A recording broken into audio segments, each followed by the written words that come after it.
ஐயா ஓய்வு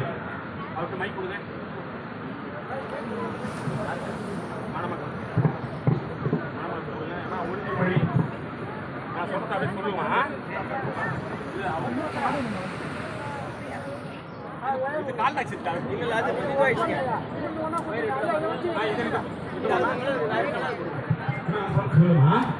சிவாஜி செல்வம் சுஸ்மிதாகிய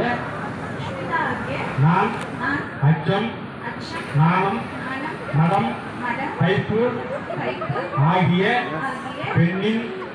மேவரும் பெருங்குணங்கள்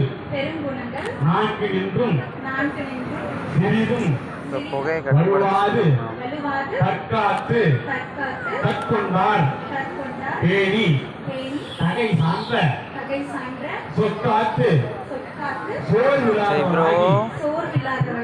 வரவறிந்து செலவாற்றி பின்னாடி ப்ரோ நான் வெயிட் பண்ணிருக்கேன் ப்ரோ நீங்க காத்து கற்கென்னும் திண்மை திரட்டி இப்பெண்ணின் பெருந்தக்க யாவுல என்று போற்றும்படி இருங்கோம்பி வாழ்வதெல்லாம் இருங்கோம்புதல் பொறுத்து என்னும் உண்மை உணர்ந்து எனது